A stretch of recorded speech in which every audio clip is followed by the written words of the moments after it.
그때에 여호수아가 아이를 빼앗아 진멸하되 여리고와 그 왕에게 행한 것 같이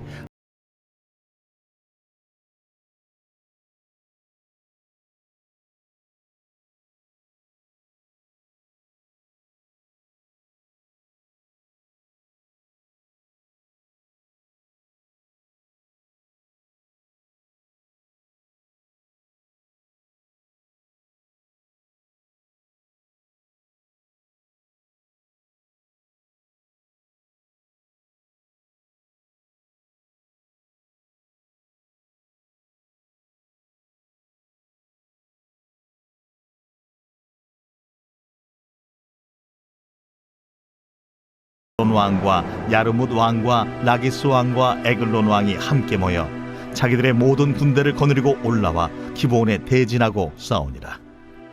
기브온 사람들이 길갈 진영에 사람을 보내어 여호수아에게 전하되 당신의 종들 돕기를 더디게 하지 마시고 속히 우리에게 올라와 우리를 구하소서. 산지에 거주하는 아모리 사람의 왕들이 다 모여 우리를 치나이다. 하매 여호수아가 모든 군사와 용사와 더불어 길갈에서 올라가니라.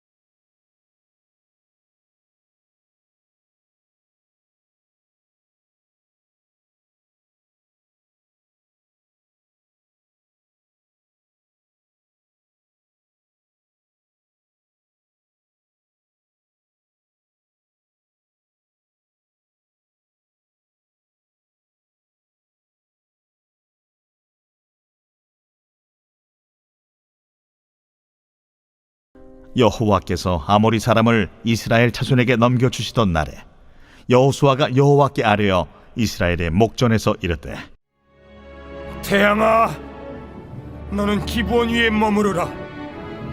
달아, 너도 아얄론 골짜기에서 그리할지어다. 하매 태양이 머물고 달이 멈추기를 백성이 그 대적에게 원수를 갚기까지 하였느니라. 야셀의 책에 태양이 중천에 머물러서 거의 종일토록 속히 내려가지 아니하였다고 기록되지 아니하였느냐. 여호와께서 사람의 목소리를 들으신 이 같은 날은 전에도 없었고 후에도 없었나니 이는 여호와께서 이스라엘을 위하여 싸우셨음이니라. 오늘 말씀은 해와 달이 멈춘 기적의 전쟁이라는 제목으로 말씀을 전하겠습니다. 오늘 본문의 말씀은 이제 기브온 족속이 이스라엘 백성을 속여서 그들이 죽음을 면하게 되죠. 진멸을 면하게 됐습니다. 그런데 그 소식을 듣고서 예루살렘 왕 아도니세덱과 또 그 지역에 있는 여러 왕들이 연합을 해서 기브온이 배반했다. 또 이스라엘 대적하지 않고 그렇게 한 것에 대해서 심판을 해야 된다라고 해서 그들이 전쟁을 일으켰습니다. 그런 상황에서 이 기브온 주민들이 여호수아에게 사신을 보내어서 당신의 종들이 이런 고난을 당하게 되어서 우리를 구원해 달라고 합니다. 그에 대해서 이제 여호수아가 출정하게 되었고 또 그 출정 속에서 여호와께서 우박을 내려 그들을 치게 하셨던 그런 이야기를 오늘 본문에 말씀합니다. 그럼 우리가 조금 그 지형과 여러 가지를 좀 이해를 하시면 좋겠는데요. 이때 당시에 예루살렘은 이미 도시가 있었습니다만 예루살렘은 우리가 아는 이스라엘 백성의 수도였던 적이 요때는 아니었고요. 왜냐하면 가나안 땅 정복 전쟁 때이기 때문에 이미 이방인들이 거기에 살고 있었고 그곳에 이렇게 점령하게 되는 나중에 이야기까지 나옵니다. 그런 의미에서 오늘 본문의 이야기에서는 우리에게 말씀하고 있는 것이 즉 여호수아와 기브온 사람들이 조약을 맺습니다. 화친 조약을 맺었습니다. 그런데 이 기브온 사람들이 거짓을 해서 화친을 맺었는데 그들을 진멸하지 않고 또 여호와의 이름으로 했기 때문에 지켜져야 되는 것이라고 어제 말씀을 드렸습니다. 그러면 하나님께서는 어떻게 하시느냐라는 것을 우리에게 말씀합니다. 즉 하나님의 이름으로 그들을 지키기로 했고 또 그들이 긍휼을 입어서 하나님의 백성으로 편입됨으로 해서 하나님께서 그들 또한 당신의 백성으로 여기고 지키시는 역사가 있다는 사실을 우리에게 말씀합니다.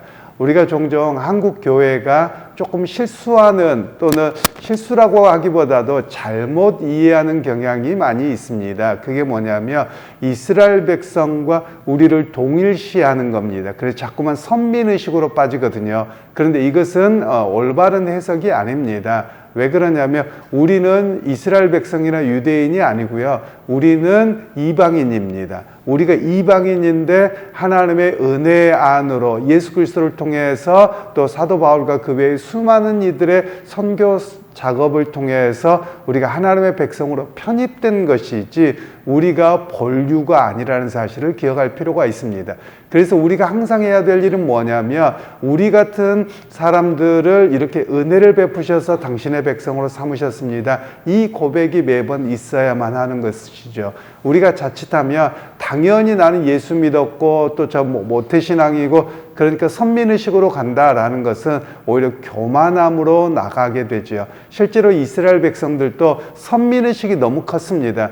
오히려 그들에게 해야 될 것은 오히려 아주 극소수의 민족이었음에도 하나님의 아브라함과의 맺은 언약 때문에 우리에게 은혜를 주셨습니다라는 그 고백이 있어야 되는데 그들이 선민의식으로 빠졌을 때 오히려 하나님의 징계를 당하거든요. 그런데 오늘날 우리 한국 교회가 또 일부의 많은 사람들이 이런 선민의식에 빠져 있는 그런 모습들이 자주 지적됩니다.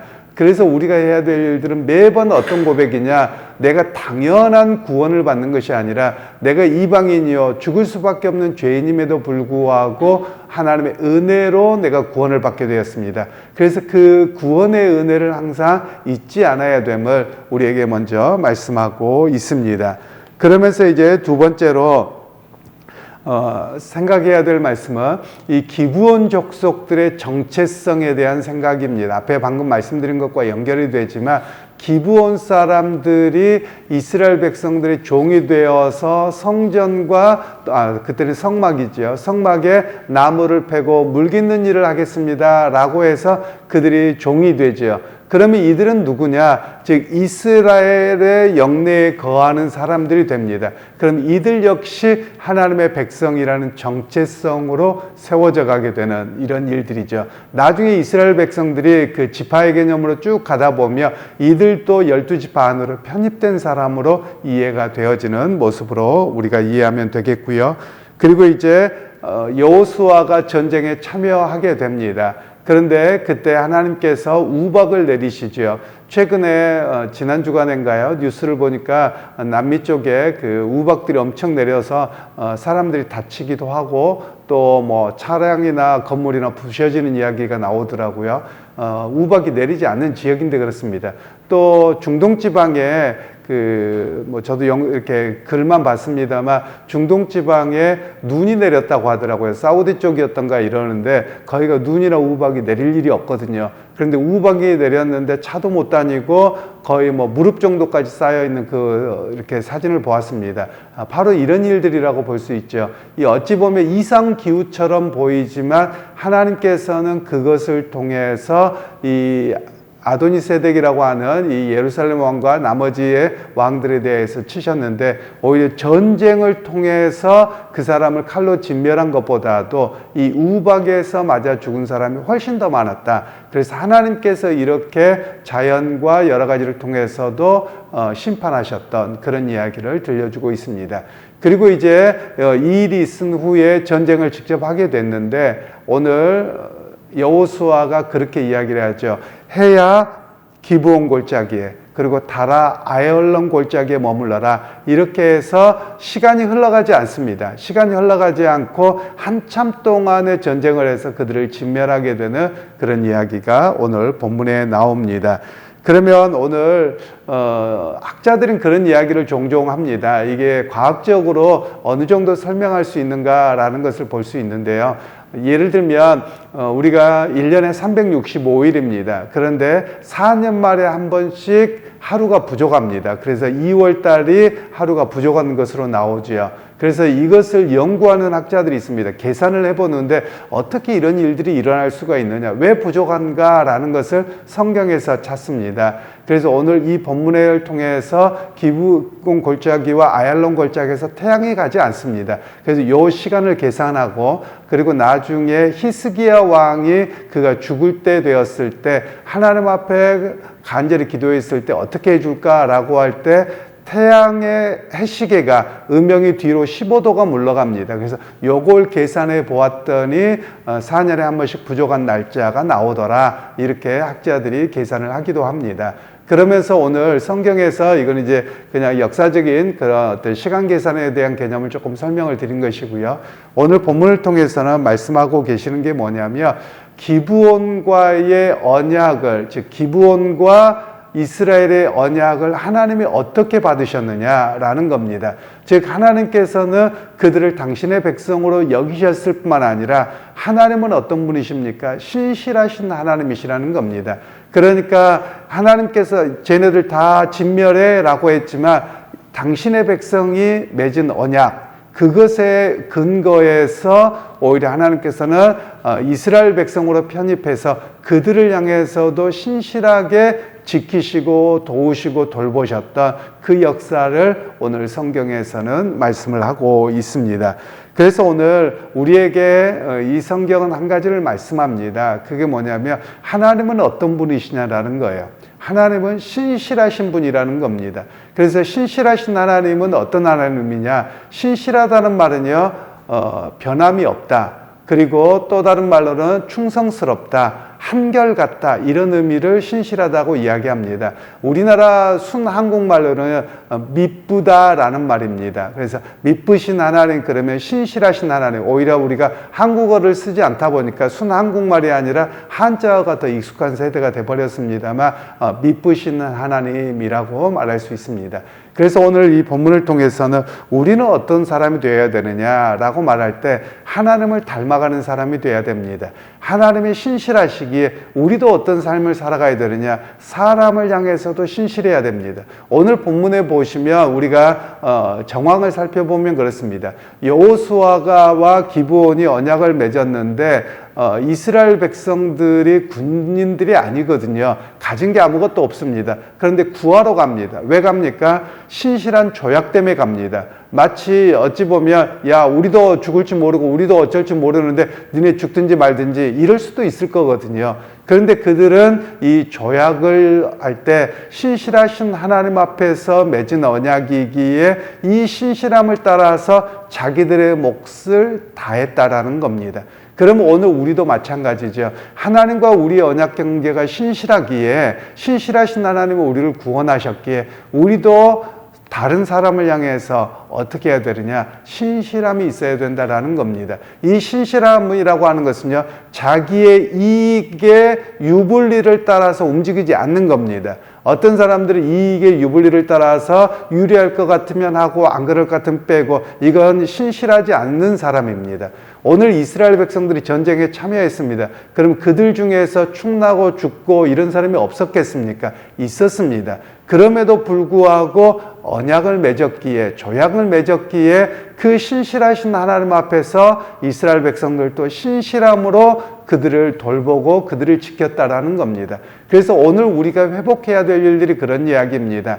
요즘에 한국 교회가 좀 이렇게 비난을 듣는 이야기가 여러 가지가 있겠지만 그 중에 하나가 우리 교회와 크리스천들이 신실함을 잃어버린 것은 아닌가 한번 생각해 볼 필요가 있습니다. 즉 우리의 이익이 될 것 같으면 그냥 갑자기 뭘 하고, 불이익이 될 것 같으면 모른 척 해버리고, 혹시 그런 모습이라면 바른 모습이 아니라는 것입니다. 그래서 오늘 우리가 세상을 향해서도 어떤 모습을 줘야 되느냐? 나는 크리스천이기에 신실합니다. 즉 당신과 어떤 관계 속에서도 이랬다 저랬다 변하는 사람이 아니라, 내가 한 번 이 일을 하겠다고 하면 내가 손해가 나더라도 그 일을 꾸준하게 해서 신뢰감을 주는 사람입니다 라는 것을 우리가 대사회적으로 분명한 모습을 보여야 한다라는 것입니다.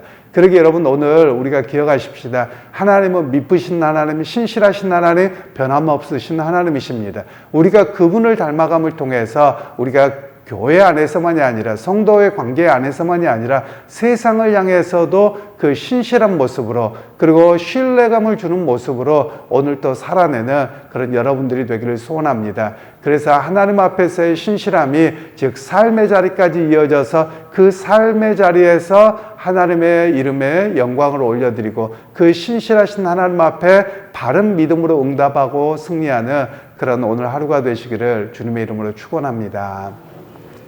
하나님, 오늘 또 이스라엘 백성들의 신실함과 또 하나님의 신실하심을 우리에게 보여주셨습니다. 오늘 또 우리가 이 세상에 살아가면서 하나님 앞에서와 또 세상을 향한 신실함으로 살아내는 우리 모두가 되게 하시고 하나님, 그 하나님을 의지함으로 오늘 또 구원에 이룰 수 있게 되었사오니 그 하나님을 닮아가는 우리의 모습들이 되게 하옵소서. 예수님의 이름으로 기도하옵나이다. 아멘.